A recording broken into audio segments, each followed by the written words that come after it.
live, and I'm just going to let out a giant sigh because I don't want to hear about it. I don't want to hear about what fucking thing some nerd saw in some goddamn... Hey, everybody! How's it going? Just talking about stuff we're going to be talking about, you know? Fucking nerds. We're just talking about a new trailer that came out and how people are already like going frame by frame trying to find shit that probably isn't there. Or maybe it is. I don't want to be that defeatist, you know? No, I mean, it's probably there, but I mean, fuck you for finding it. Yeah, fuck you, buddy. Yeah! Yeah! What I'm just curious what this, the person who created this, she is a Disha K. Ali, screenwriter and stand-up comedian. She's very young. So she was a writer on Loki.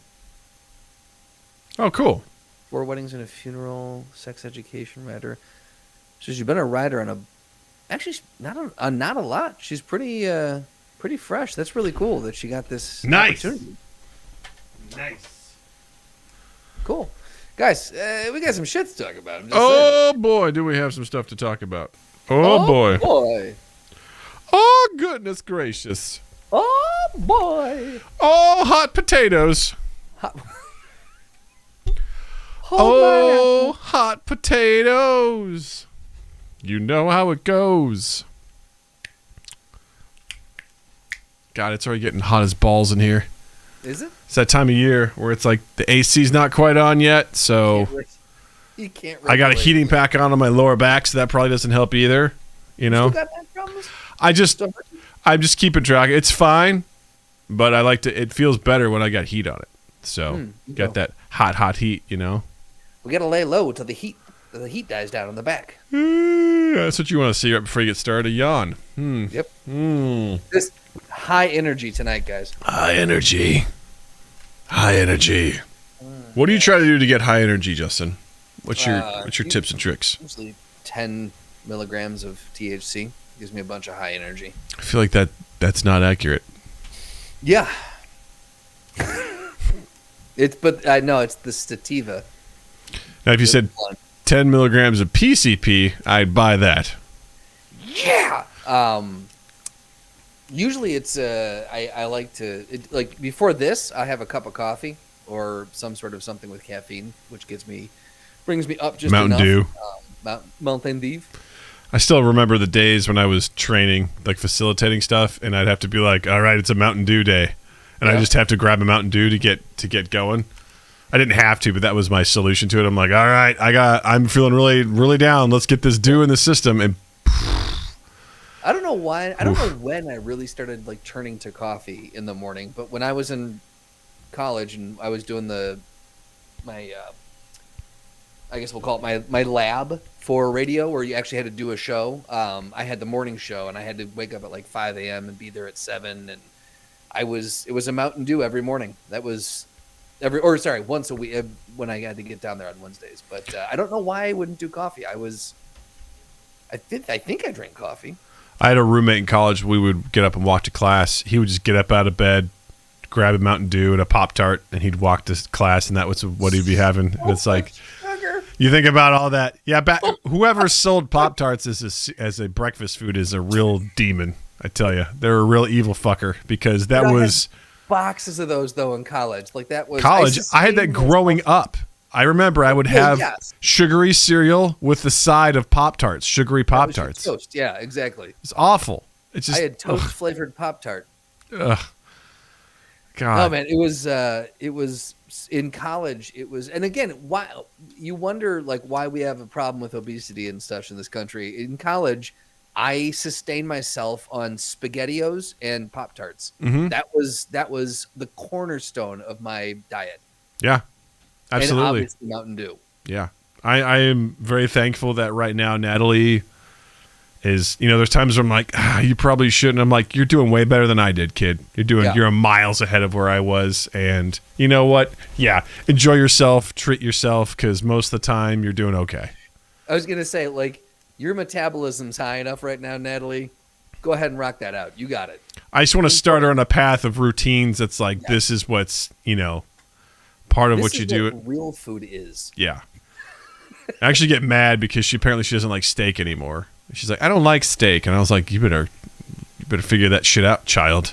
Because you ain't going to get a whole lot of steaks like this in the world, I'll tell you that much. You better take those words out your mouth, Natalie. Put some steak in there. Put some steak in there. Put some steak in it. Or else. Or else. All right, let's get this show on the road. Yeah. Yeah. Hey, everybody. Welcome to Mind Gap Podcast. I'm Doug. I'm Justin. And we are thrilled to be here. We're back at it again for another week, another glorious, glorious week of this podcast. And I'm excited. I'm super excited. We got some fun stuff to talk about. I'm excited too. And I think glorious is an understatement for what this podcast is. I agree. I realize I'm just like fondling myself under my shirt right now. I'm just like scratching. I'm just like, yeah, get it. That's part of what makes this podcast glorious. Right. Is when Doug fondles himself under his No, I'm like itchy all over the place. I'm like, oh, God, got to get the itches. Yeah. Doug has body termites. AKA lice. AKA lice. AKA fleas, It's the good stuff. It's the good stuff. It's the good stuff. It's the good stuff. It's the good stuff. It's the good stuff. It's the good stuff. It's the good stuff. Good stuff. That's right.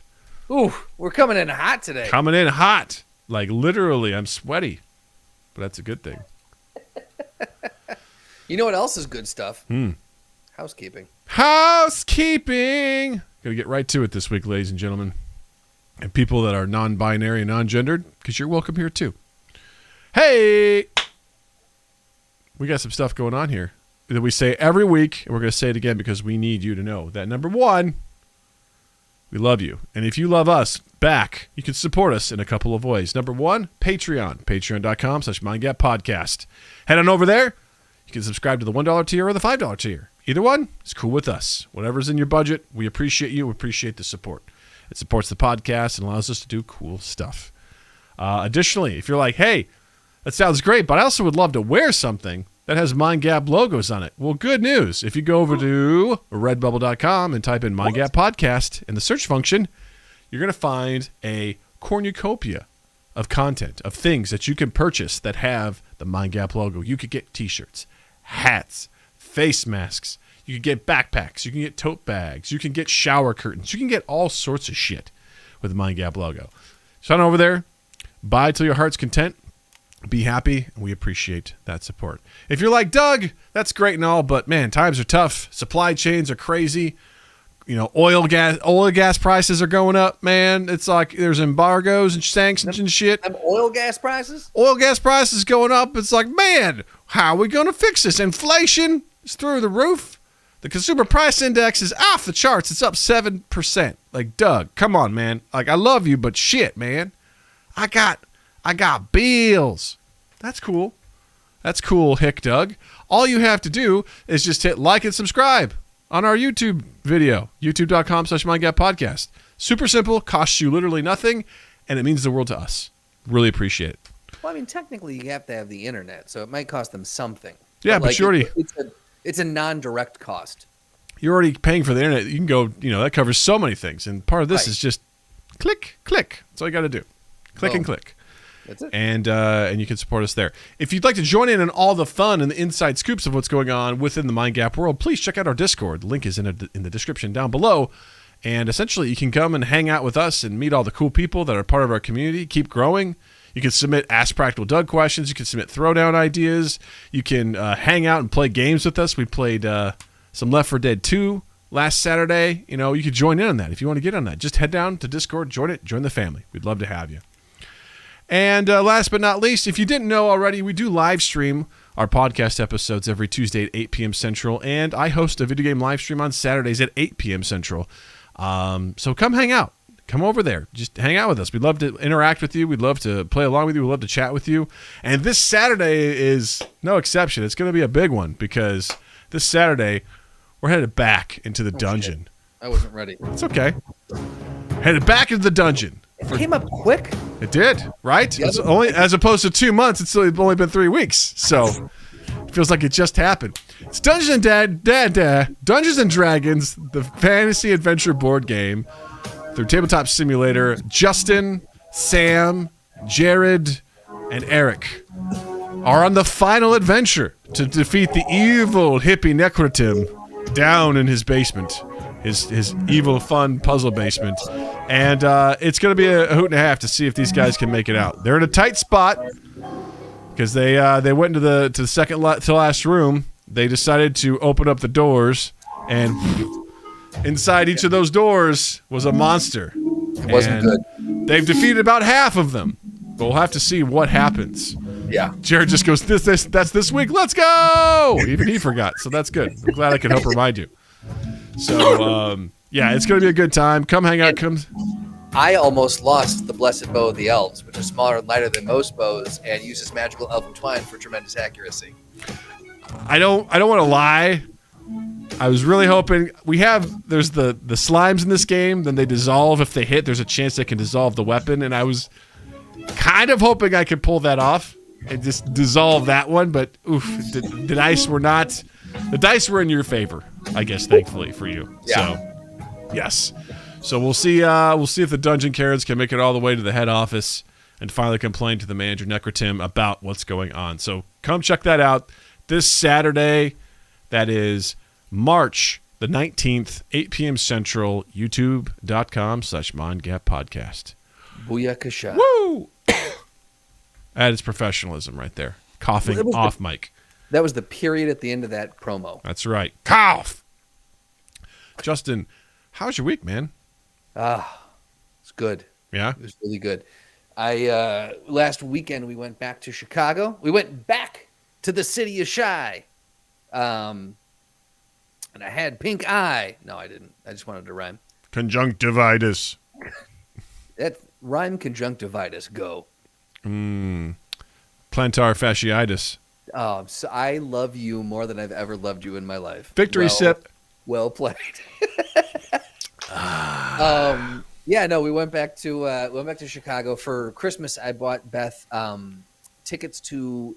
So Glenn Hansard is an Irish musician. He was in the movie Once back in 2006. Little indie film, ended up winning the Oscar for Best Song that year. And he and the other star, Marketa Irglova, they're both musicians, and they did a tour, a band called The Swell Season, based off of the music from that movie. And then they broke up, and they haven't really toured for like 15 years. They finally reunited, and in our almost post-COVID world, they're doing a little tour, and I got us tickets, and it was a pretty. Not only was it a meaningful concert for us, it was just a really fucking good concert. Nice. So, we stayed at a nice little hotel downtown that Beth has wanted to stay at for a while, so we had a really good weekend. Did not realize that this was the weekend that was the St. Patrick's Day celebration in Chicago. They dyed the river. And all the drunkards came out to start drinking top of the morning, putting the liquor away, and then putting it right back on the street with whatever else they ate. I hate St. Patrick's Day. Always have. Always will. Yeah. Any as if we need an excuse to drink as Americans. Yeah. And well, I love the fact that Glenn Hansard, he's Irish. And so obviously he had to comment on it. And he's like, I wish my people were never born. he's like, we're very proud to be Irish, and it's no secret that Irish people don't do St. Patrick's Day that Americans celebrate. That's not what it is. He's like, it's not the only holiday that was bastardized by the people over here. He goes, apparently Halloween was more of the Irish holiday, and it got turned into the ghoulish, celebration that it is. Again, just all about drinking. But he goes, I love the fact that there is basically a global Irish day. He's like, that's cool. He goes, and makes me proud, to be Irish, and I love my country. He goes, I just wish it wasn't abducted by alcohol companies. And I was like, that's a wonderful statement. Yeah. It's a great concept for a holiday, like celebrate Irish pride, but then it just got fucking swept up by alcohol companies. Yeah. Yeah. I remember working downtown at the hotel, and St. Patrick's Day was always rough. Just, you talk about just the closest you're going to get to The Walking Dead, just So true, man. That or just I remember back at the old IO building that was up by Wrigley, and I just remember going up there to go to class at a time when a game had just gotten over like a couple hours before. You see a couple of remnants just wandering around. You're like, Jesus Christ, oh my God. They're like, I'm like, I just want to get to class, man. I just want to get to class. I want to just get away from me, please. Stay away. One of the best things I saw was there was a few people who were getting married that weekend, and in Chicago, what they'll do a lot is down Michigan Avenue, right around where the Wrigley Building is, just north of the river. If you ever make your way to Chicago, there's a median, and it's a really cool little strip, and it's got some beautiful buildings right there up Michigan Avenue. And a lot of brides and grooms will stand on that median, and their photographer will take pictures of them. So there was one couple there, and there's one couple over by the Wrigley Building where the river is, and they were taking these, in fairness, a very, very attractive bride and groom, really well, like beautiful dress, great tuxedo, attractive, taking this beautiful glam photo, and I can only imagine how amazing it's going to look. And the comedy of it was that literally 3 feet to the left, there were people that couldn't even a group of probably 10 couldn't stand up, almost just puking, like drunkards, pure drunkards. And I'm like, the dichotomy that is this image right here is just beautiful. It's just, you see that stuff all the time, like what gets captured in frame, and then there's like what's really going on. Oh yeah, like there was like I think it was Greedo in Star Wars: A New Hope, the creature in the Mos Eisley Cantina that did not shoot first. That shot first, yeah. No, and they showed like behind the scenes, and for him to be like tall enough, he had to wear like high heels. So it's just like completely. You see that, you're like, oh my God, like that just really doesn't work. But yeah, it's like that stuff. The people that look at St. Patrick's Day is like, this is my quote unquote holiday. I was like, I don't really want to know you. Like I think we're good. The whole I'm Shirish. Ugh. I don't like that at all. Have you never heard that? No. Oh, that was the big thing a few years ago. It started happening, like celebrating the Shirish. What is it with our fascination of just wanting to find some connection to like anywhere but America? Like, because we're two things. We're proud to be Americans, but at the same time, like I'm from this part of Europe. Like that's, and I have the flag. It's like nobody cares where you came from. It's like I'm like, listen, yeah, I've got Scottish because of the name Cochrane. There's other bullshit in there. I don't care. It doesn't matter to me. I don't know. I've always wished that I had something more pure. I am a full-on mutt, but I've always wished that I had something pure. Like Milos was born in Serbia. He is Serbian, and came over here when he was 3. I've always been jealous of the fact that he gets to claim, like he's like, I'm Serbian. I'm like, that's really cool that you've got something to hold on to. Saying you're American really just doesn't have the same weight because you're everything. I break down my ancestry and me, whatever the fuck it is, and it's just it. I mean, there's like 20 things on there. Yeah, nothing to hold on to, nothing to really like be proud of. That's why it's if someone is legitimately like, I'm 50% Italian or something like that, I'm like, well, I imagine you're pretty well connected to that in some way, shape, or form. But for someone to be like, I'm 1/8 Italian, that's why I celebrate Columbus Day. It's like, what? Okay. Like, that's our day. I'm like, no, it's not. That's a terrible day. Or to be like, it's for some reason they're just looking for an excuse to be like, oh yeah, I'm part Irish, so I'm going to get hammered. I'm like, I don't think that's what this is. Well, the other thing that I was thinking of as I was safely watching the river getting dyed green and for those of you who don't know, if you're not either from around the Chicago area or from a different country, Chicago will dye the Chicago River a neon Kelly green every St. Patrick or the weekend before St. Patrick's Day, and it's a giant. They've got unions will rent out these boats and they pour the dye into the river, and everyone lines the river walk to watch this happen, and then the drunkenness begins. But I was watching this happen from our hotel window, and I'm like, I'm not going out into that. I've done that. It was lovely when I was younger, and then I grew up. But watching it, I had the thought of what spurred this? Why Because we've got in Chicago, we've got the highest concentration of poles outside of Warsaw. Why don't we dye things for some sort for Pulaski Day or some like? There's no other holiday that we dye a body of water a different color in honor of. I don't understand why this holiday got that specific, tradition. It just doesn't make any sense to me. You ever tried pronouncing Polish stuff, Justin? I have, and I failed miserably. That's why. We're like, it's too hard. Irish! We shall glom on to the Irish. Like hey, Colada. Hey, McMahon! Yeah, that's our guy. He can do it. Yes, we can. It doesn't matter. There's 9 letters and 2 vowels. I'm out. Right. Seamus. Seamus. Hard pass. Pass. Well, that sounds like it was a real treat. It was odd, but it was a good weekend. Good. All in all, it was a very good weekend. Very good. How was your weekend? What'd you do?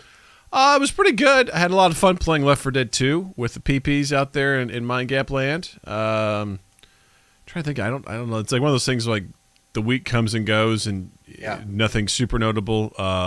Had a good family movie night on last Friday. Nice. We'll get to that in a little bit.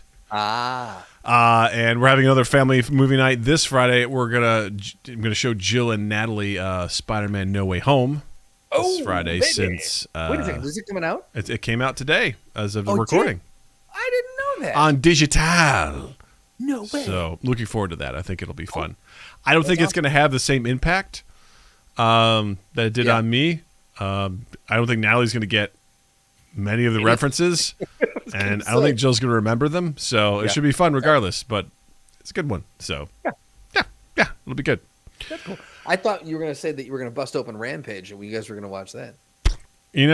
I'll tell you, I make this vow: if Natalie ever asks to watch it, I will watch it, no questions asked. There we go. I will not say no to her. But there we go. Yeah, if she's like, Dad, I want to watch it, I'll be like, all right, and I'll text you the minute that happens. I'm like, Natalie asked, so I'm obliged to watch this. The thing is, I think, if I'm not mistaken, maybe I could be wrong, but I think we can do a watch party on Apple now, can't you? I have no idea. We need to figure that out, because if that's the case, I would love to join in on that, and we can do a little FaceTime on the side and watch the movie together. That and Natalie's become obsessed with Minecraft. Really? I was worried about Pokemon. She's played that once, and she has done nonstop Minecraft, which I'm much okay with. Interesting. Okay. Which is funny. I have it on my computer, but then I was like, you know what? I'll just buy this on the Switch so that maybe because she just sits on my lap and watches me play it, and I feel bad because it's a mouse keyboard. It's hard for her to kind of navigate. And then I was like, all right, well, let's. And she saw me and she goes, "Are you getting Minecraft for the TV?" I go, "Yeah." She's like, "Yay!" And we started playing, and then I was playing survival mode, which can get kind of hairy because monsters come out and attack you and whatever. And she played it a lot over the weekend, and at one point she was so scared of anything that she was literally just like opening the door to our house and just like looking out and then just coming right back in and closing the door. She was just like, "Mom." And the best part was like, she's asking Jill. Jill has no interest in learning this game. She said, "I don't want to learn this game. I learned Animal Crossing. That was enough. I don't want to learn this game." And now I'd be doing something and Natalie's like, "Mom, what do I do?" And Jill pick it. She goes, "I don't fucking know how to play this game." She gets so mad. She's like, "I don't want to play this game." So eventually, because she was just terrified to leave, I was like, all right, we'll just do creator mode where it's you're basically fly around, you build stuff, you do whatever. That's it. Yep. And all she does is fly around with her bow and arrow and try to kill animals. And I'm like, great. There you go. All right. Easy. She's getting better of maneuvering, She's getting better at aiming and shooting. I'm like, this is great. Explore the world, see all there is to do, and it'll be good. So that was fun. It's fun seeing her get excited about that. Yeah. Turning her into a little hunter. Yeah. Which will be really fun. Speaking of, first thing we want to chat about is we've talked about it before, and we've given them a lot of shit. Yes, we have. PETA. PETA's out there, gang. People for Ethical Treatment of Animals. Yes. We've talked about them trying to change language. I think one of the first times we brought them up is they were like, hey, here's 10 phrases you could use to help not treat animals poorly. Like instead of beating a dead horse, it was feeding a fed horse. Instead of killing two birds with one stone, it's feeding two birds with one scone. You know, just Which, real. Again, as we said off, Mike, I don't think you should be feeding scones to birds. No. That seems like cruelty to me. Yeah. By the way, You know? Jared says anyone that sees Natalie in person needs to tell her to watch Rampage. Hilarious. So We need to all the paparazzi to Doug's house. Yeah, right. Everyone swarm. And then they had something recently too with like baseball, right? Right. It was, I can't remember exactly what it was. They were complaining to them about, because I remember the joke was, man, wait till they find out what the baseballs are made of, you know, because it was made from leather. Or I don't was remember it what it was. Oh man, no. It was, or was it what they were serving at the? Boy, you would think we would have done our research for this. Yeah, fuck it. Whatever. Bottom line is, PETA has made some missteps in their marketing and their messaging for their cause. They've gone hard in the paint for really dumb. They've chosen really dumb hills to die on. Yes. And I've really enjoyed just sort of like breaking down what they've done and just being like, man, can you find something better to focus your energy on? Oh, sorry. PETA wants MLB to rename bullpen to Arm Barn. That's what it was. Yeah. Yep. Something just as dumb as I remember it being. Bingo. But they recently posted something on Twitter, and it was the top 5 things you should do in Elden Ring. And it just basically, it's a 1-minute video that they posted, and it just goes through a couple things you can do in the game. And the first one's like, take your dogs for a lovely walk around the lake. And there's like dogs that are chasing the player, biting at them. Number 2, persuade mercenaries not to exploit horses. So there's a guy running at the character with a sword out, and you parry and knock the guy off the horse, which was really good. One of my favorite things about that is there's a guy that retweeted that. He goes, holy shit, I just learned from PETA that you can, when you parry, you knock a guy off a horse. Holy shit. Like, he just learned something about the game from them, which was amazing. I just got better at the gameplay thanks to PETA. Right.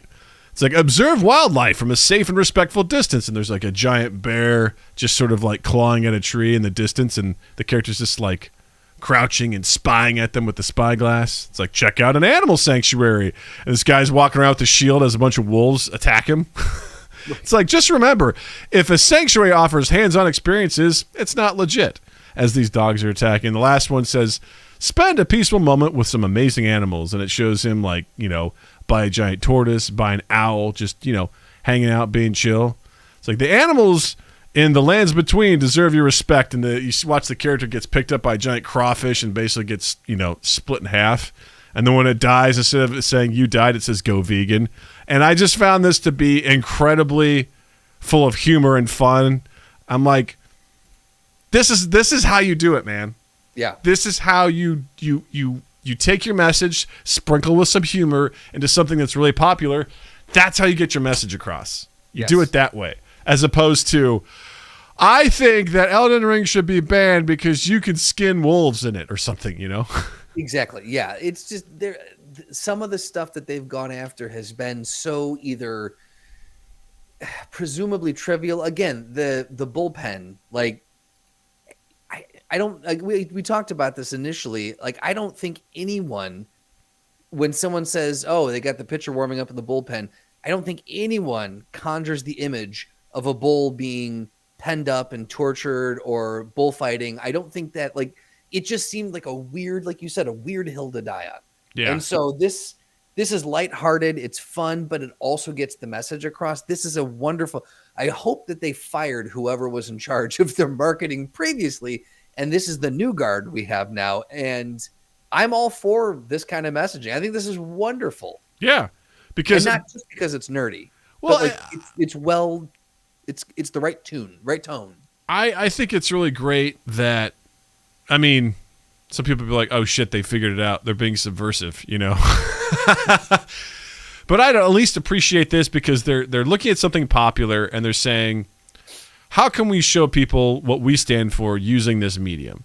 And it's a creative way to do it because it's also not ramming stuff down your face, down your throat. It's not super preachy, and it's not a dumb thing to go all out on. Like, I don't understand the all out offensive on something like you said, like bullpen. Listen, is that originally steeped in animal cruelty? Maybe, but that's not what comes to mind. You know, it's not like the Washington Redskins, which for a long time has been bothering people, and people said, can we please get rid of this name? Like, this is very hurtful and yada, yada, yada. It's like bullpen. Never once did I associate that with an animal. I'm like, that's just where the pitchers warm up. I also don't care about baseball. But true. I was going to say the same thing. I never, until they brought it up, truly, I don't think I ever really thought about what do they, not the epidemiology of the word. What is it? Etymology? The etymology of the word. I never considered it, but you made me consider it. Thanks a lot, Peta. It's like, is it really the using a phrase, two birds with one stone? Is that really evoking the kind of violent cruelty in our everyday lives so much so that we're like, we shouldn't say that anymore? It's like, it's such an idiom in our everyday lives that you never thought, oh man, we're saying to kill two birds with one stone. How brutal, I'm sorry. I gotta pull this up again. That's fine. I mean, 2018. It's just so bad. Yeah. Instead of be the guinea pig, it's be the test tube. Instead of beat a dead horse, we said feed a fed horse. Bring home the bacon. Bring home the bagels. Bull by the horns. Take the flower by the thorns.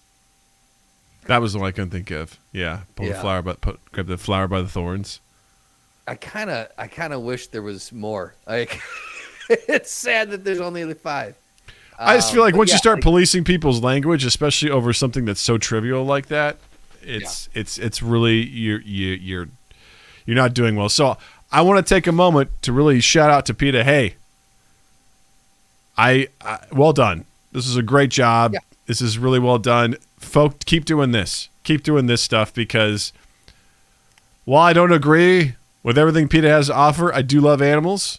And if you're going to try and educate people, this is the best way to do it, because you're not going to sound preachy, and you're gonna infuse some lighthearted humor that's also going to make people be like, oh, I agree. We should be kind to animals and things like that. And hey man, you're going to win people over with humor. All right. Absolutely do that. Yeah. As long as it's done right. Remember, we've talked about it's only funny if the joke lands. Exactly. This one landed. I was very impressed, where I was like, because I saw Peta trending again. I was like, oh boy. It's on his podcast night. Let's go see what they're up to. And I'm like, hey. Cracks his knuckles and goes, let's get into it. I was like, hey, it's pretty good. Well done. Yeah. Like, I respect it. I think it's good. Anytime you can be creative like that, it's kind of like what SNL does, right? They find what's really popular in the time, and they can make a great sketch out of it, you know? And they can find a way to make it land. That's what makes it so much fun and identifiable. So I'm like, hey, congrats to y'all. I would also say that's what makes Ryan Reynolds' marketing company, that Maximum Effort Marketing. Yeah, that's what makes his marketing company. So every ad they put out, even if it's for one of the companies he owns now is a digital ad management software. So people who buy digital advertising can use this to buy digital advertising, and they advertise digitally for this. And just the meta way that they go about it, the humor that they have for his Mint Mobile or for any of his films or the Gin, it's all done with a pitch perfect tone of humor. And every single one of these, I can't wait for the next ad to come out. Right. Because they're all really they're entertaining. Yeah. And I am a fan of Aviation Gin now because of his advertising, and it works. So that's right there. Like, that can work. That can work wonders if you do it well. Yeah. So Peta, rare occasion, thumbs up. Way to go. Keep it up, Peta. Yep. Way to go, Peta. Way to go, Peta. Way to go, Peta. So in other news, we got a whole slew of shows that are coming up right out. They're just about ready to get pooped right out, right into our laps. All of them on Disney Plus. All of them on Disney Plus. First one was we got a new Obi-Wan trailer. Or I should say the teaser. The first one, yeah. And I'm not excited for the show. I wasn't excited when they announced it. I'm going to put it simply. This is just going to cut right to the chase. I don't give a shit what Obi-Wan was doing from the end of episode 3 to the beginning of episode 4. I do not care what he was doing on Tatooine. I have zero interest in what was that. That is a a fart in the history of Star Wars that could just blow away. I do not care because it's a prequel. It's like an old guy was in the desert watching a boy from the distance, right? It's something that we all can identify with, right, Justin? Exactly. I mean, who hasn't role played that? Right. Now, and I love Ewan McGregor. I think he's a great actor. I like him as Obi-Wan. I watched the teaser. I think it visually looks really impressive. I think it looks great. Really, really. But I would argue and we haven't seen the full thing, obviously, but out of all the trailers that have dropped between The Mandalorian, Book of Boba Fett, and this one, I would say this outshines anything that they've put out thus far in series form. I'd argue the first Mandalorian trailer was pretty powerful to me because, one, it wasn't about Jedi. I mean, I'm not talking content-wise. I'm talking visually. Well, that's what I'm saying. Visually, it was really cool because it was unique because it really set the tone of like, oh, this is going to be kind of like a Western. And I remember just seeing it looked a lot more brutal because you saw like the helmets of the stormtroopers and just there was the voiceover and just everything about it. You got to see this Mandalorian whooping ass and taking names, like it's more brutal than you'd seen so far. I feel like I was like, okay, you got my attention. You know, still not super interested, but you got my attention. And this one, I was like, look, visually great, story wise, I don't care. Oh, you're hunting Jedi? Big fucking surprise. Like, oh. Again, like you said, we know this happens. Spoiler, guys. Obi-Wan's going to make it through it just fine. So's Luke. He's going to come through this. Yeah. To me, there's no tension there. I'm like, I know he's going to be all right. He's going to be good. And whether he succeeds or fails doesn't matter because I know the rest of the story with Obi-Wan. I know exactly what happens. Like this is what we come back to all the time with prequels. Fucking suck.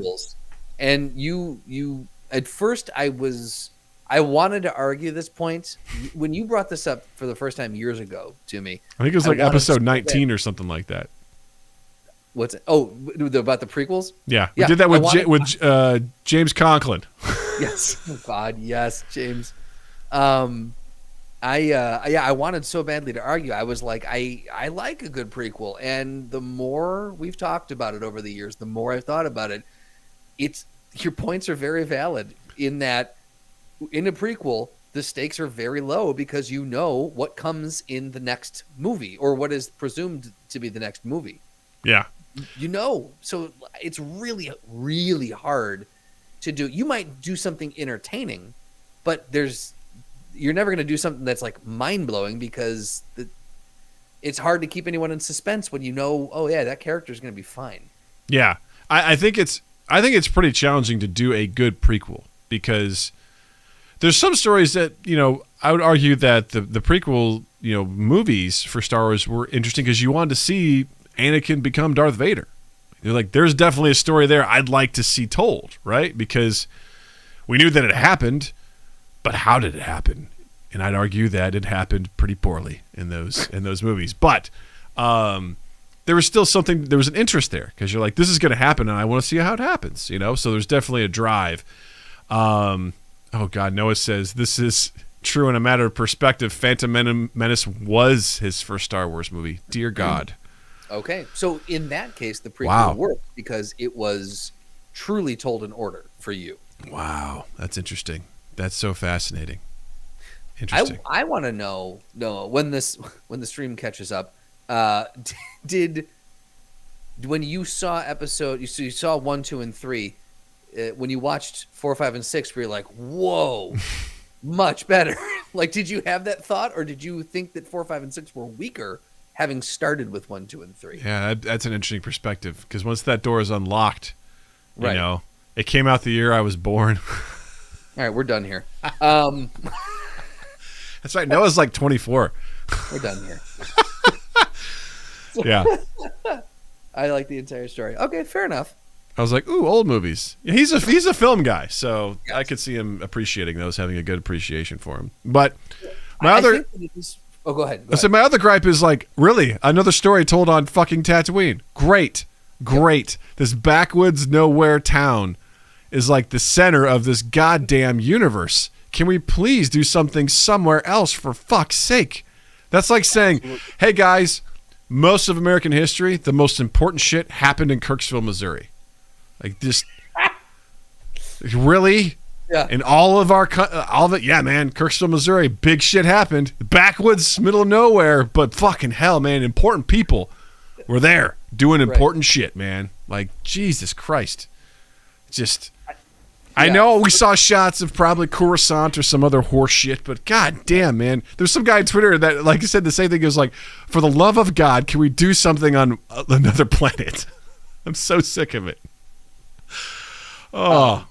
Yeah, I mean, do something on Arrakis or something. I don't know. Like, go somewhere else. I don't know. Yeah. The thing I think that the reason that this one looked so good to me, I think, is because I was so tainted with the Book of Boba Fett. I don't know. that was student film level CG in the Book of Boba Fett. It was aggravating how bad the CG was in that series. And I think for this to come out, I'm like, oh, this looks like an actual Star Wars movie level, effects and graphics. And so I'm happy that whoever is behind this series, stepped up and didn't just phone it in and say, hey, my nephew can do, my nephew's got a green screen. Can we give him a shot? Yeah, man. But I don't know. I am in the same boat as you in that we've got an entire galaxy far, far away to play in. A whole fucking galaxy. And we are focused around either the Skywalkers or whatever is happening on Tatooine. And look, it's wonderful, and it has been a great ride, and we did it. We got there, guys. But now, to your point, I will parrot it. For the love of God, can we find a new character and run with them for a while? Right. That has nothing to do with any of the people in this little insular, incestuous circle that, the Mandalorian knows Boba Fett, and Boba Fett knew the Skywalkers and Vader and Han Solo, and now we've got Solo, the star. Like, it's just, come on. It doesn't all have to be connected, man. Right. It's fine. It's fine. Yeah. It's super obnoxious, and I don't like it. I don't like it. Would you say, in fact, that you hate it? Stuff is stupid. Stuff is dumb. Doug hates stuff. Yeah. Jervis goes, we need a Yoda series just based on Dagobah. We just watch him as Yoda pisses into the swamp, right. into the swamp rivers. Yeah, listen, I hope it's good. I am more interested in seeing Obi-Wan than I am. I had zero interest in watching Boba Fett. Absolutely zero. And I haven't watched it, and I don't plan to. Just not interested. Star Wars, it's a tough sell for me these days. There isn't a whole lot exciting happening with it that I really enjoy. So it's a real tough sell, and it makes me sad because I used to really, really, really like that stuff, and now I'm like, it's just not doing it for me. But additionally, other things coming our way. Moon Knight. Apparently, the initial reactions for this show are solid, really good. Mm-hmm. Some people even going as far to say it's the best Marvel series yet out there.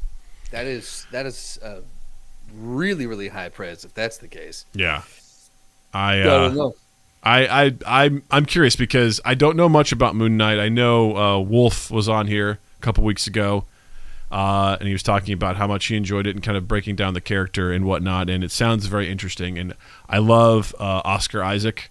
I think he's phenomenal. I also love Ethan Hawke. I love that guy. He's such a great actor. I'm really just curious to see. I think part of the stuff that's overwhelming right now with Marvel is there's a lot of new stuff, which as I go from complaining about how we never do anything new with Star Wars, just my concern is that I'm glad we're taking some chances to introduce new characters and do all this sort of stuff. It's just a lot. We go from one polar opposite to the other, where I'm excited to see Moon Knight. I'm excited to see what what's new with, Multiverse of Madness. We've got Thor: Love and Thunder. The internet's about ready to explode with rage because we haven't gotten a teaser for that, and that comes out in like June. Oh shit, that's right. Yeah, so people are like, "Where's the trailer? Where's?"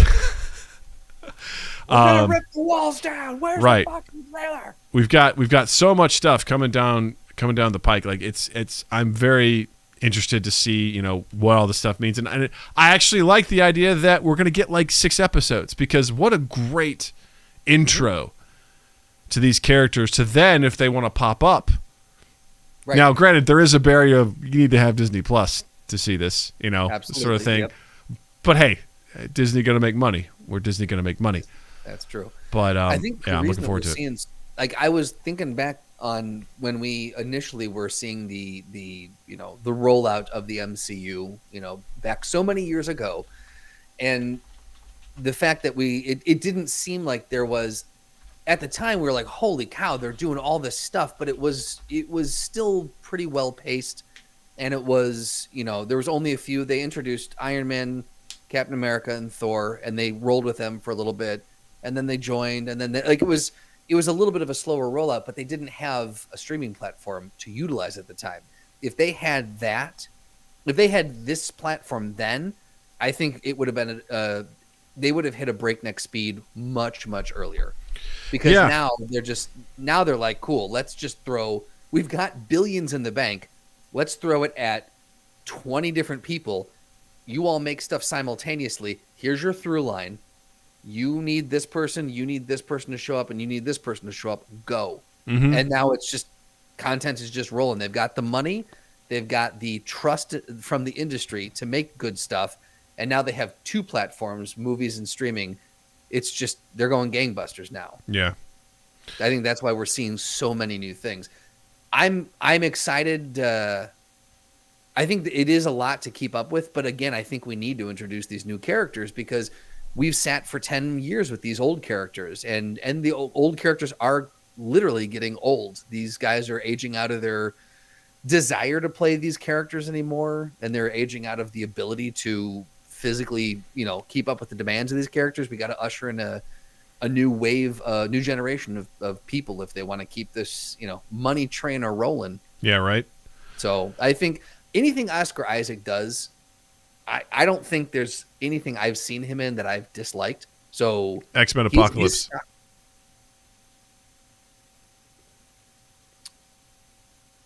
His stock is way up there for me. Hey, we all have stinkers, okay? They can't all be gems.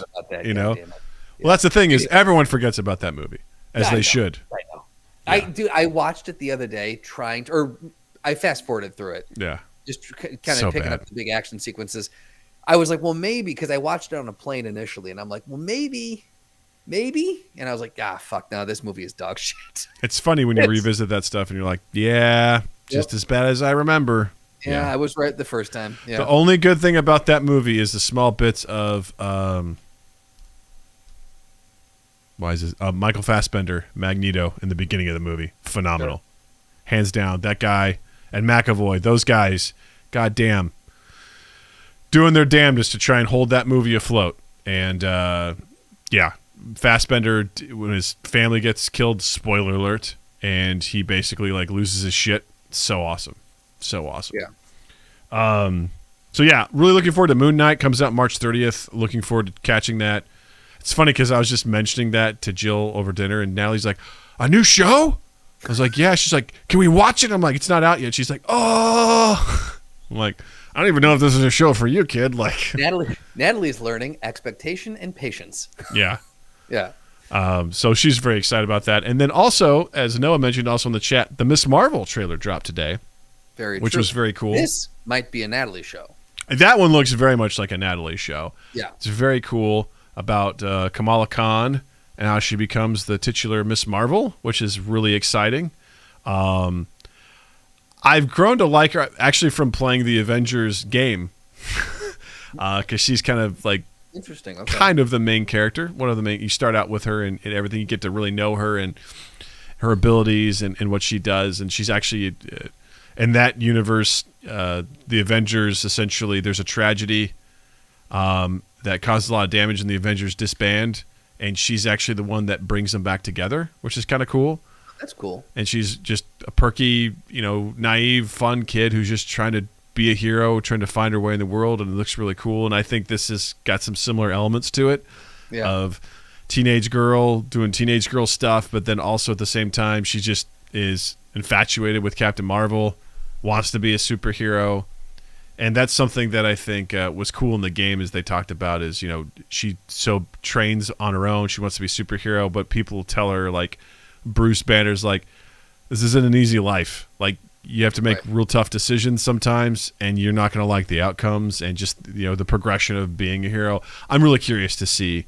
I'm just really curious to see what it's all about, and I look forward to seeing it. So, I remember just in general, when I used to play Marvel Strike Force on my phone, and her character popped up, and I was just like, yeah, I'm not into this, because she's kind of a weird one. She's technically an Inhuman, which I don't think they're really exploring too much in the broader. They got Humans coming out. Yeah, they're relaunching the. They should. That's serious. So I mean, I think they're going to be exploring. Yeah, and I guess Agents of S.H.I.E.L.D. dealt a lot with Inhumans as well, so it's kind of weird how they haven't really talked about it. But Sorry, Noah goes, ugh, another movie in New York. Can't we get a new city in this multi-billion-dollar franchise? Doug probably. You know what? It's fair. Here's the thing. No, it's not fair, and here's why. New York is a gigantic metropolis. There's a lot going on. There's nothing fucking going on Tatooine, on the goddamn planet. It's a backwoods planet. There is, Doug. No, Obviously there's not. We keep seeing the same people do the same shit at the same place. No, absolutely not. How dare you? Again, if it was Kirksville, Missouri, we could have the same argument, I love you, Noah. No, I think the tone of it too was really interesting. It actually, I feel like it borrowed a little bit, or not borrowed from. I want to give it its due. The person who created it definitely had their own unique take on it. Some of the visuals seemed like it was maybe akin to Spider-Man. Mm-hmm. In that, like, it had that vibe. Drawing kind of like it was a little bit lighter, a little poppier. And you could see it appealing to a younger audience. Still going to be cool for an older audience too, but it definitely has geared toward the younger audience of like anyone can be. Because I think she even gives a line in there about like a little brown girl from New Jersey City isn't supposed to be a hero, and like it's definitely appealing to you can do it, you can be anything you want to be kind of thing. It's the Rudy, Doug. This is a Rudy story, really. At the end of the day, so anyone I'll be the judge of that. Anything. If they really put their mind to it. That's what it is, Doug. Doug likes Rudy. Moving on. Okay. Yeah, I'm looking forward to that. That comes out, I think, this summer too. So I think every month until June, there's something coming out. Yeah. So the one thing I did like, and you brought it up, was the fact that they explore, even in the movie, they explore this of she's like, this isn't what I thought it was going to be like. And kind of like where Banner was telling her in the game, like you don't really understand what you're getting yourself into. And I like that they're kind of exploring, similar to what the boys did, is what happens when real people just become superheroes. And she's like, whoa, I didn't expect this to be this. And it's a whole lot of, this isn't as glamorous as I thought it might be. Right. So it's expectation versus reality. Which I think is really cool. Speaking of things that Natalie liked, or will like, Friday. Seamless. Absolutely. Last Friday we watched Turning Red on Disney Plus. It's the new Pixar movie. Richie. Holy shit. Oh my God. We've Richie got a wild Richie. From You Haven't Heard This Productions. Ooh, Also Patreon supporter. By the way, shout out to our Patreon supporters. Wolf's Lore, Tom McIntyre, Richie Armour, Zinni, Sonny Bartfast, and Almighty Crit. Thank you for all you do to fund all of this. We appreciate you. By the way, Richie joined us for Left 4 Dead 2 last Saturday. Oh, love it. Right? He was up until, 3 a.m, his time, playing with us because he's a goddamn champ. Trooper, sir. Yeah, real trooper. Appreciate you, buddy. Watch the new movie, Turning Red, on Disney Plus. It's a Pixar film. It's about a young girl, Chinese girl in Toronto who is working real hard, trying to live, make her mom and dad proud, and then puberty sets in, and she's going through all the stuff that goes with that. But also, in her family, there's a curse, and it's certain. And part of that curse is you turn into a panda if you can't control your emotions. And she deals with all of that. And it was a really fun movie. I really liked it. Natalie really liked it. It was fun. I thought it was. Did everyone like it, Doug? But here's the thing. Yeah. Not everybody liked it. That's surprising? I don't think so. So I didn't, whatever. I watched it, whatever. And then over the weekend, I kept seeing like Turning Red pop up on Twitter. And at one point, Noah even mentioned, recommended people watch it. And he's like, he mentioned controversy. I'm like, what controversy is there about this? What's going on? Yeah. And there was a review in Cinema Blend. It was written by managing director Sean O'Connell. Happy St. Patrick's Day, Sean O'Connell. He sounds like he's Shirish. Yeah. In his review, he complained that the film's focus on Lee's Asian background. Lee is the Maylin Lee. She's the 13-year-old Chinese-Canadian girl.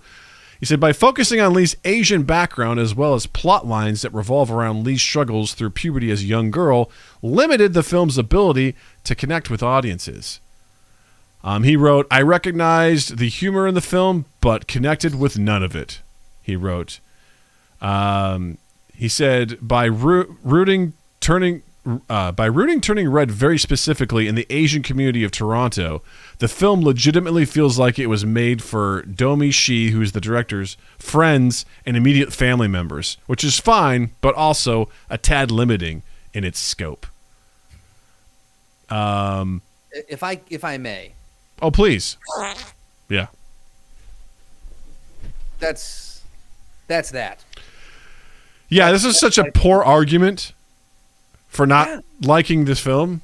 Well, it's not only is it a poor argument, it's just it's dumb. It's just a dumb fucking take. I'm sorry, it is. If you have a problem with like the direction, the animation, because I know some people didn't like the art style of it. Okay. Fine, subjective, whatever. If you didn't like the plot, the pacing, the writing, didn't like the editing, didn't like the sound, like the music choices, whatever. Those are all viable criticisms, I don't like Wreck-It Ralph 2. I think that movie sucks compared to the first Wreck-It Ralph because... Is it because it takes place in the internet and you've never spent time inside the internet, and therefore it's rather limiting in scope? It's rather limiting. Like, I don't get that. I don't get it at all. Yeah. But I look at this and I just watched the movie, had a great time, and I wasn't like, this is what I imagine Sean O'Connell did. And I just get, this is just what I see. He's just sitting there staring at it being like, where are the white men? If there's no white men in here, I don't understand. Right. I can't get this. Why am I not represented in this movie? To say that he got so specific, he's like, because this deals with a Chinese girl in Toronto, it's such limited scope. I'm like, have you watched Coco? Right. Did you like Coco? Because that was a pretty specific scope, wasn't it? A Mexican boy in Mexico, and also to the undead world. Like just it's unbelievable. Like just it is. Yeah. That's that ridiculous take. About any movie, right? Like you could say it about. Well, like I think the director, even the cast or the director, came out and said, like when I watched Ratatouille, I didn't realize that was a dish. I didn't know anything like French was like. So, but I still liked the movie of Ratatouille. Like I don't know if you ever spent time in space. Did you connect with Star Wars? Because it's such like these are films, you can't. I'm sorry. There's a lot happening in the chat right now. It's all good. These are the point of film is to in a broader sense escapism, go hear a story, a brand new story.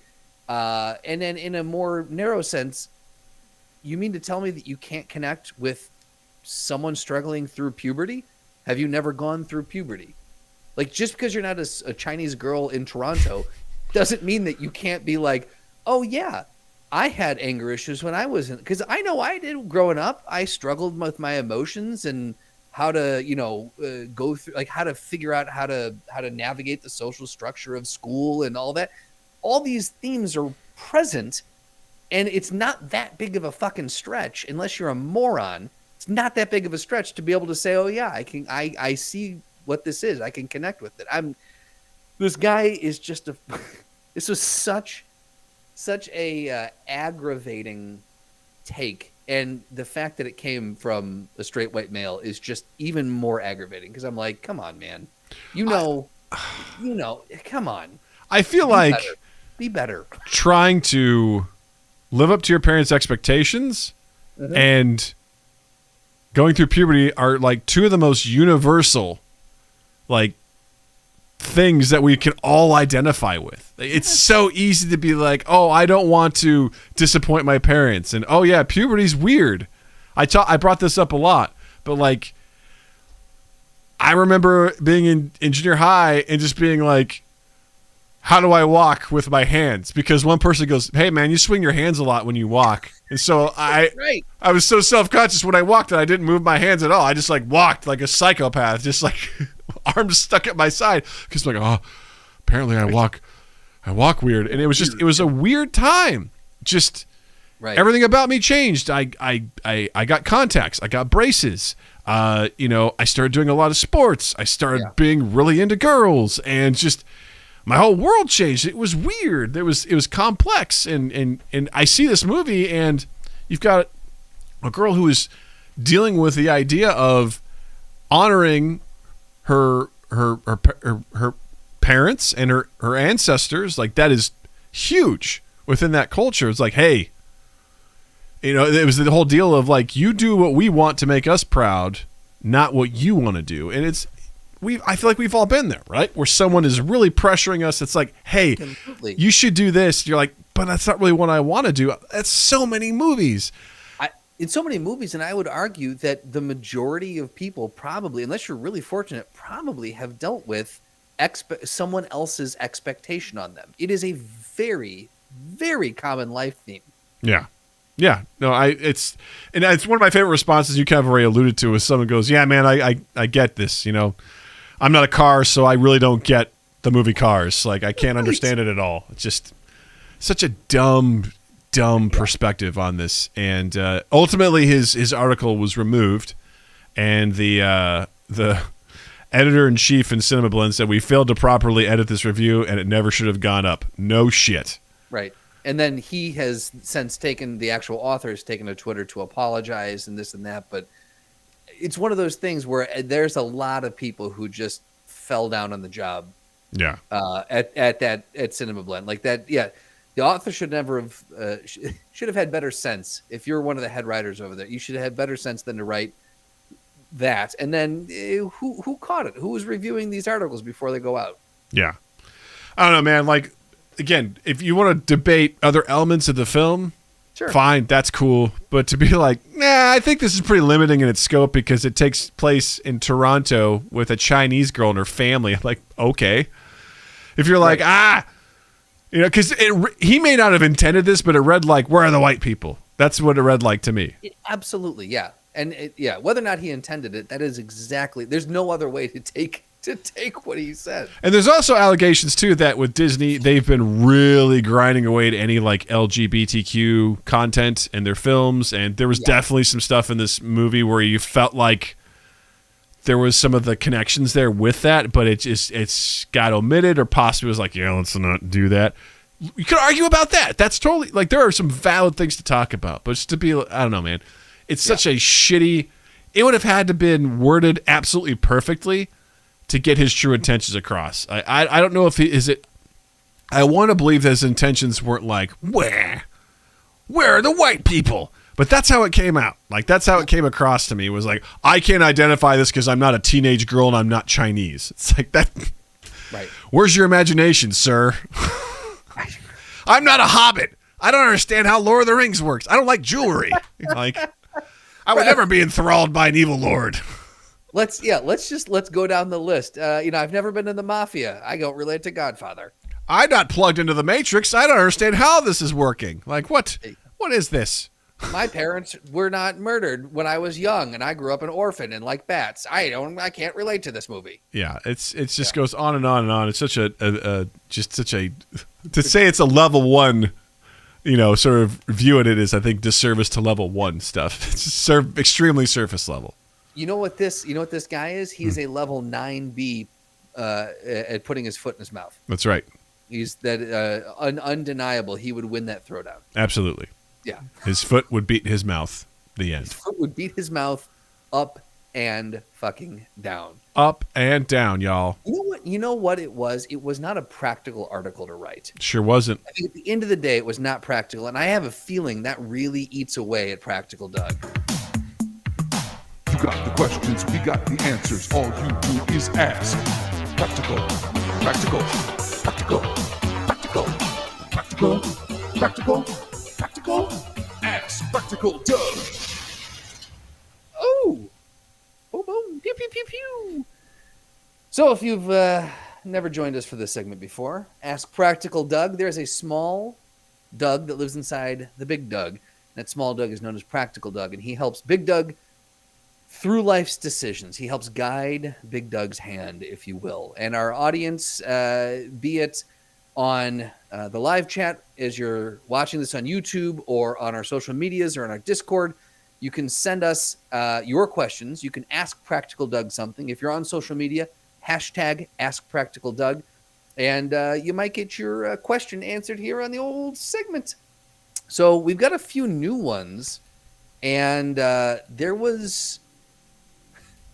just feel like I want to save this one from Jared because it's just so good. I definitely I feel like we need a really good guest to pull this one out because I want to hear what the guest thinks too.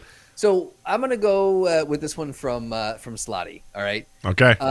Have you ever picked up roadside furniture? And if so, what are your criteria that make it worth stopping for? Now, this was prompted by a tweet from @theCatWhisperer, who said, "One day I hope to be wealthy enough to not do a double take every time I see abandoned furniture on the side of the road." So to you, Doug, Practical Doug, what makes roadside furniture worth stopping for? Great question. This brings me back to college, particularly the summer before my senior year when we actually got our house, and where we were renting a house that year. And we were just spring cleaning, man. It was like Christmas. I remember us driving around looking, we all heard rumors of like, hey, where's the rich side of town? Let's go over there because they're rich and they're probably going to throw away really good stuff.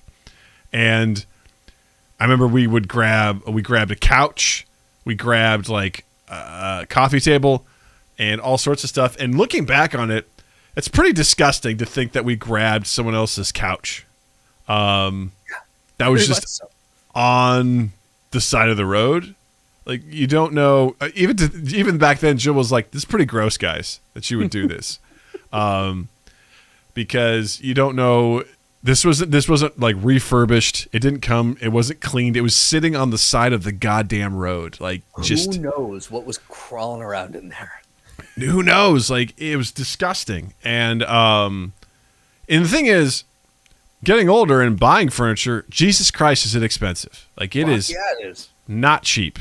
Unreasonably at some points. We bought a new couch last year, and I was like, dear God. I'm like, this is probably going to be that much. Looking at the price tag, I'm like, fuck me. And we have to order this? Like, what? Right. Good God. Yeah. So, I have picked up roadside furniture. Yes. I haven't done it since college because just like Jill got me to stop eating at buffets, she was also like, don't pick up other people's furniture because that's gross. Stop it. If I didn't have Jill at my side, probably still be picking up furniture on the side of the road. Do you think you would, huh? I think the criteria is, one, you got to check it like while you're there on the side of the road. It has to be in decent condition. I see stuff where it's like, oh, this is obviously broken, right? Or someone will put something out that says free. I'm like, oh, that's beat to shit if that's the case, because you really just want this out of here.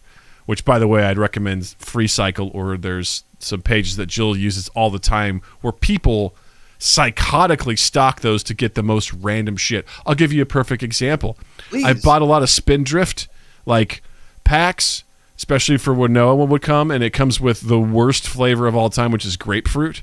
And I'm sorry, what is Spindrift? It's like LaCroix, but it's just like a different brand. It's the same thing with LaCroix. I have a bunch of grapefruit. Grapefruit's nasty. I don't want it. So I had like 20 cans. Like compliments. And Jill was just like, posts on there, hey, I got 20 cans of LaCroix or Spindrift grapefruit. Who wants it? Within seconds, I'll take it. She has like 3 people, and she just leaves them on our front step. People come pick them up. People they get stuff. I'm like, okay, I guess that's cool. We've given dressers and stuff away because there's people that are like, hey, I actually like to take these and redo them, and actually themselves, like, they want to refurbish it and they take it and they're on their way. I'm like, that's cool. But for me, what would make me stop and pick up roadside furniture? One, it would have to have a use. I would have to have something specific I would know, because the last thing I want to do is pick up another piece of furniture that just clogs up my world. I do not want that. I absolutely do not want that. So it's got to fit the bill for something. It's got to be the right size, and it can't be fucking nasty. Like, it's got to be. It can. I have some standards that would probably be below what Jill would want, but I would look at it and be like, I could probably swipe that off and it'll be good. But if it is I'm also not a craftsman, so if it's just super fucked up, it's like, oh, you just got to cut out some wood and put a 2x4 on there, sand it down, and then just throw some, caulk it up. Nah, man, I'm not doing that. Like, I don't have the skills for that, or the patience for that, or the desire to do that. So it pretty much has to be intact. So to recap, it's got to have a specific purpose. It's got to fit, the size-wise, it's got to fit where it's going to go. Because also the thing is, too, like, call it practical, call it lazy. Like, I got to be able to get in the house relatively easily. And I don't want to have to ask some poor fucker to help me do it, because I hated that. People are like, hey, you got a truck when I was in college. Can you help me move? Oh, fuck you. No. Right. I don't want to inconvenience anybody. And then it's got to be relatively clean, and it's got to be in good shape. So those are my criteria for that. I haven't done it in a long time. Have no desire to do it unless somehow I saw something that really spoke to me, but I can't even imagine what that would be. At this point, your house is set with what you guys need right now. Yeah, I'm fine. So what would you even need?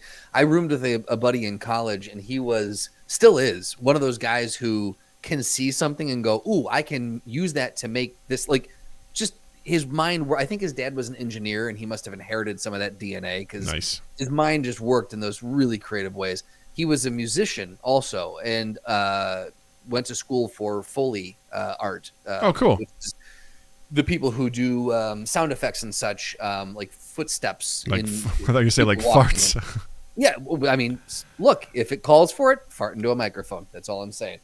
But he would, all the time, he'd come back in and he'd be carrying something under his arm. He'd be like, dude, I found this in the alley. This is great. And he'd haul it into his room.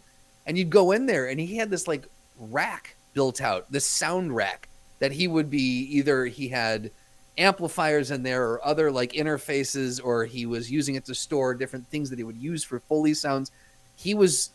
I've never seen anyone repurpose, thrown out furniture and just stuff better than this guy did. And kudos to him, because it was a wonder watching him work. That's I awesome. never could do it myself. I never had the desire to, similar to you. But watching someone who was good at that, I was like, this is the guy who the term secondhand was coined for this person. That's amazing. He knows exactly how to work with it. Well, good for that guy. I'm just saying. Good for that guy. Yeah.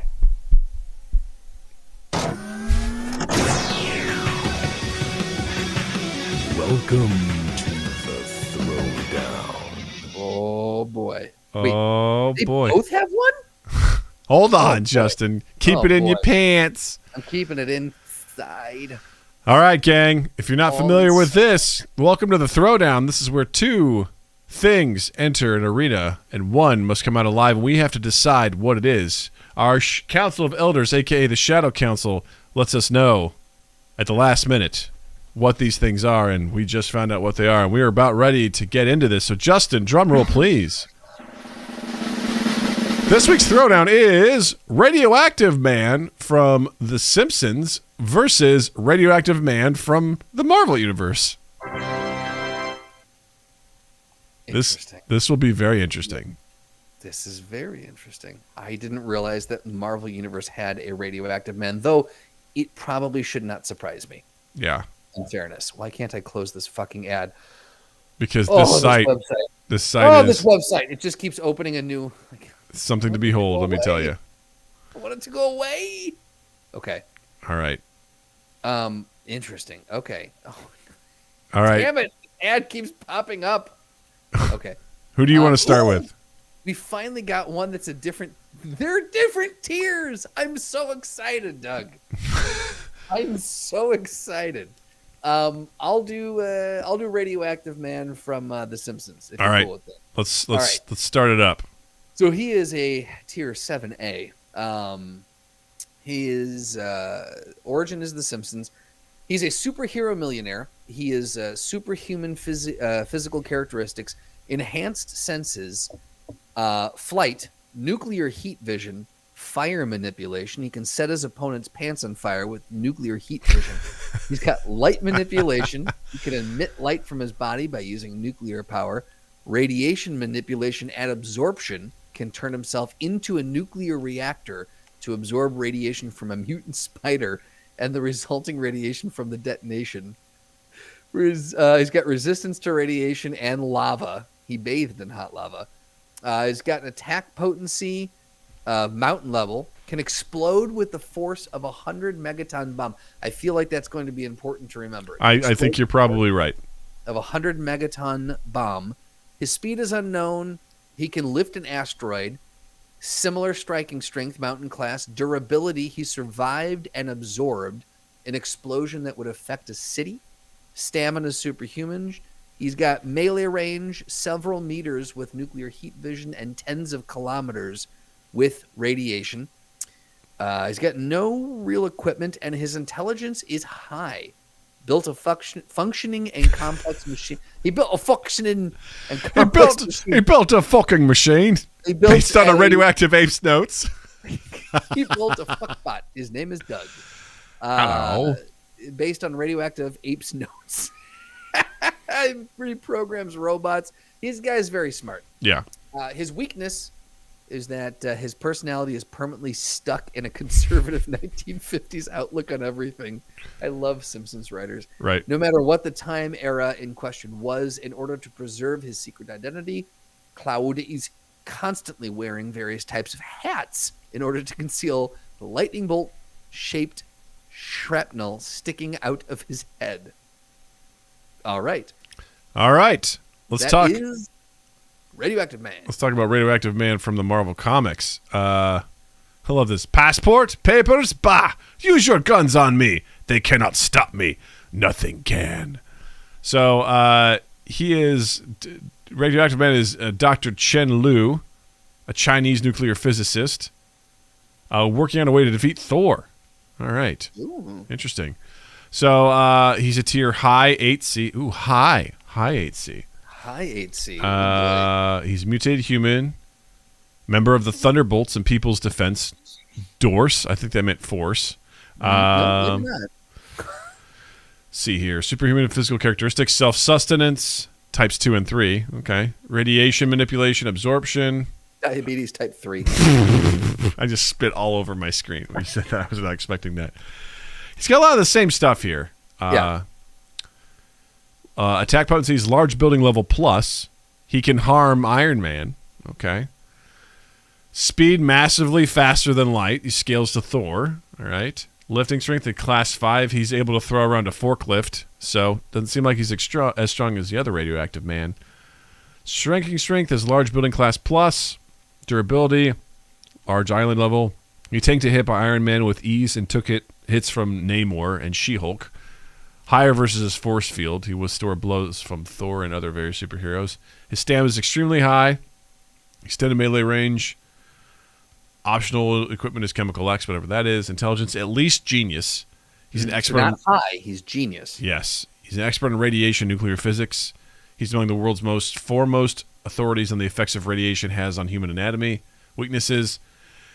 He emits nuclear radiation at all times and can only remain in the presence of other individuals for short periods of times if he's wearing his null radiation body harness. Also, absorbing large quantities of radiation can affect his emotional state. Ooh. Okay. Mm-hmm. I'm seeing a weakness here. Interesting. So, for straight strength, see, this is interesting because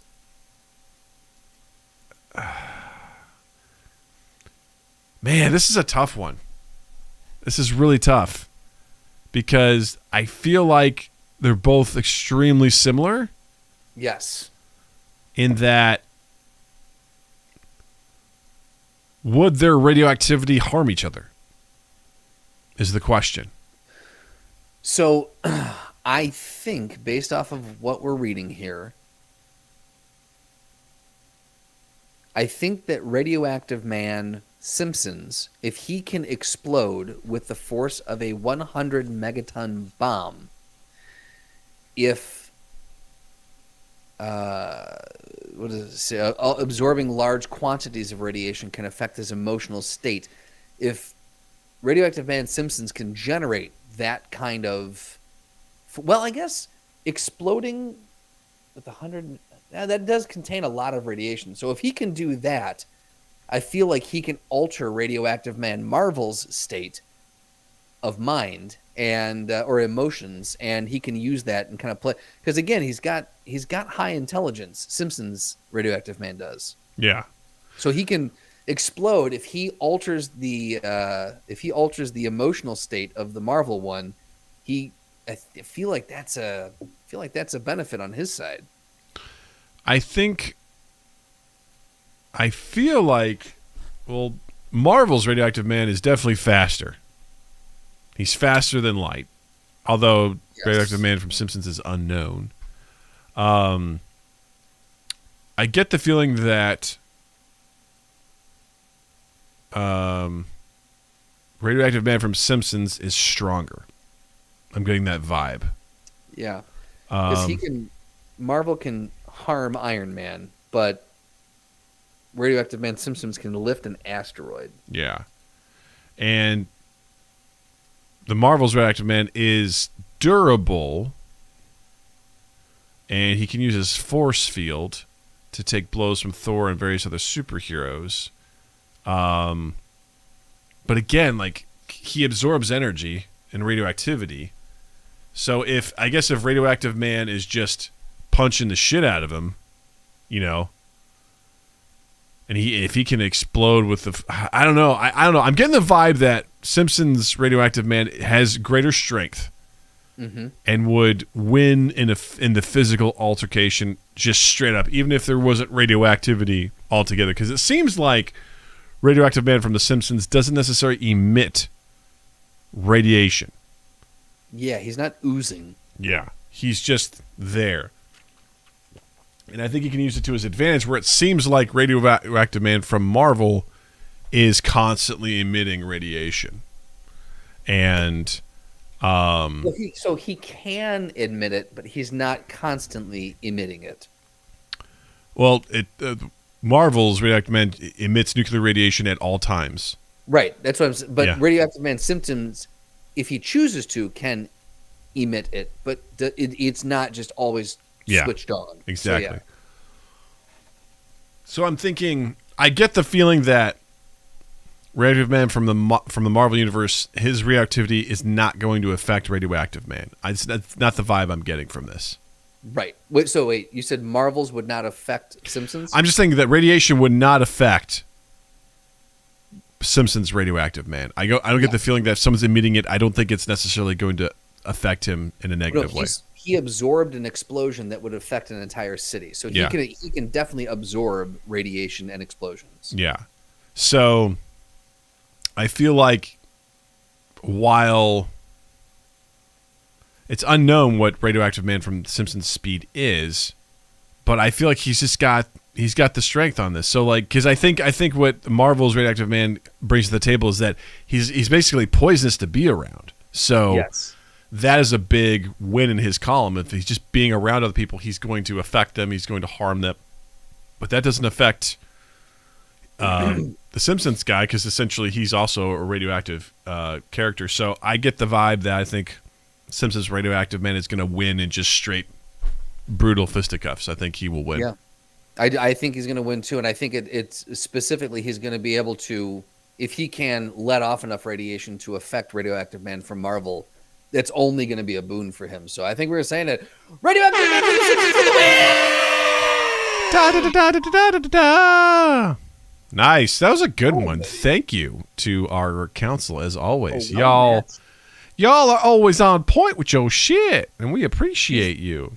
I tell you guys, these are ones that we probably wouldn't have been able to come up with ourselves. Absolutely not. Yeah. In our council, we trust. So thank you, as always, for taking care of us. Trust. That needs to be, if someone, Jared, I'm looking at you. If someone can make in our council we trust, similar to like how we've got on our money and God we trust, if we can make something in our council we trust for the Mind Gap logo, we will put that on the merch store. I think, I think our council members should get free T-shirts. So if someone can mock that up, that'd be a really fun limited run logo. I love it. That'd be really, really fun. So let's talk about recommendations. Justin, what you got for the week? So, again, I feel like I've watched things and I can't remember. I'm going to recommend, it's a hot take, even though I can't relate to it and it's limiting in its scope, I would recommend Sex and the City. I'm almost done with the original series. I've been watching it, and I'll tell you what, even though, again, I'm a man and this is geared towards the female experience, it's relatable enough. I was once in my 20s, currently in my 30s. Definitely can see where these situations arise from and the debates that around the situations that they get themselves into. So I would say if you haven't watched it, it is definitely a good show. I would say check it out. It's on HBO Max. It's just fun. You can just have fun with it. Have fun with I'm it. Definitely a Miranda, and now I know what that means. I'm more of a veranda. You are. Mm-hmm. I like to take tea on you in the summers. That's right. Pour your tea on me. Douglas, what do you got? I picked up a $3 game on Steam called Vampire Survivors, and I fucking love it. Okay. It is a very basic. It's a roguelike game where essentially it's got some very strong Castlevania vibes. The whole point is you choose your character, and I don't know if you guys are familiar with bullet hell games, but essentially it's a game where you're in a level and there's just constant projectiles like firing at you at all times. Okay. Their catchphrase on this is become the bullet hell. And essentially you start out very simple. You're shooting stuff. All you do is move. That's all you do in this game. Your objective is try to survive as long as you can as monsters slowly just sort of like chase you and encapsulate you. But as you like level up, you get access to more weapons, and the weapons do more things, and they get more powerful to the point where ideally you're just shooting stuff out of your guy like all times and just obliterating it, and it is so much fun. Slotty goes, Doug, you too? I've been playing that. Who's your main? Of course you've been playing it. God damn it, I love you. I don't remember their name, but it's the guy that starts with the I don't know what they're called, the prisms or whatever. They shoot and they reflect, and he gets a bonus to his projectile speed as he levels up. That one's worked. Jeremy. That one's worked out really well for me. But I highly recommend this game. It's $3. It's an awesome game for $3. Again, called Vampire Survivors. It's so good. Check it out. I highly recommend it. And while you're checking stuff out, please check out Mind Gap Podcast on all of our social medias at Mind Gap Podcast. Please check out our YouTube channel, youtube.com/Mind Gap Podcast, and check out our Patreon, patreon.com/ patreon.com/mindgappodcast. Don't forget to check us out as we stream our podcast live every Tuesday at 8 p.m. Central. And also join me for a video game live stream on Saturdays at 8 p.m. Central. Don't forget, Dungeon Karens this Saturday. Maybe it'll be the last one. Can they defeat the evil Necrotim? Let's find out. Come check us out. And don't forget to check out Justin online as well.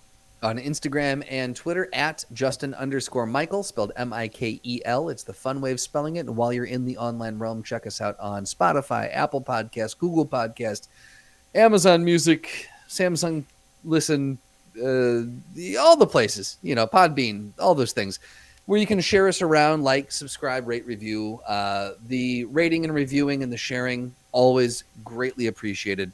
And then just keep an eye on all of 2 East 8ths. That's the number 2 East 8th, like an address. 2 East 8th social medias. And if you want, you can check out 2east8th.com. It'd mean the world. Yeah. Well, I want to say thank you all for hanging out with us tonight. This was a lot of fun. It's always a pleasure to get to chat to all of you. And with that being said, I want to say, Justin, thank you. Douglas, thank you. Chat, thank you. Listeners, thank you. And you all have a dandy fucking week. Pew pew pew pew pew pew pew pew pew pew pew. Hey,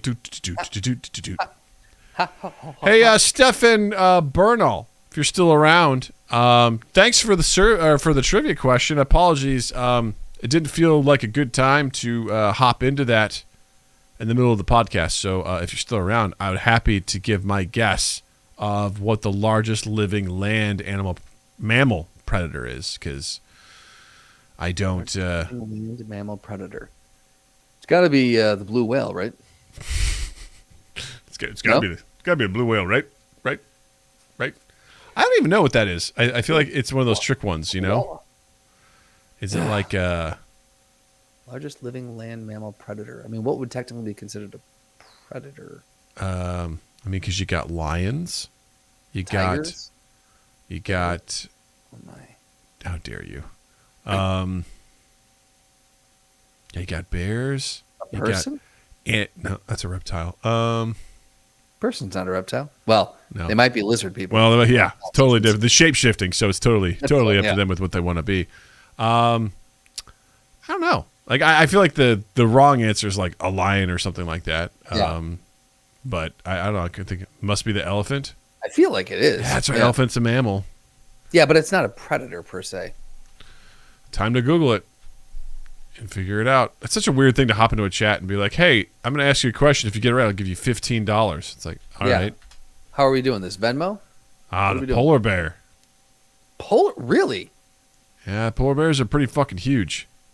Did not consider the polar bear. The biggest land predator animal currently alive is the polar bear. They grow up to 8 feet tall. They weigh about 1/10 as much as the largest elephant, or about 1,300 pounds. How about you just say 1,300 pounds? What would it be like? They weigh about 1/10 of an elephant, or 1,300 pounds. Yeah, I've seen those guys at the zoo, man. They mean fucking business, man. Like, that's no joke. Yeah, man. Be horrified to see a polar bear in the wild and be like, oh no. Mostly any bear, to be honest with you. Like, yeah, I don't think I would do well if I encountered a bear. No, for sure. We did that once where we were just going through animals and see, if we thought we could win against them, and I was like, no, to just about all of them. Like, I think it was spot because there was a fighter or some sort of athlete that said he thought he could win in a fight against a wolf. Yeah. I'm like, okay. I guess. Cool. Well, good luck with that. Yeah, have fun, man. But I don't think that's going to be me. It's not going to be me. All right, gang. Thanks so much for hanging out with us. We love you. Stay safe. See you this Saturday for the video game stream. Looking forward to playing with all these guys again. And until next time, we'll see ya. Bye-bye.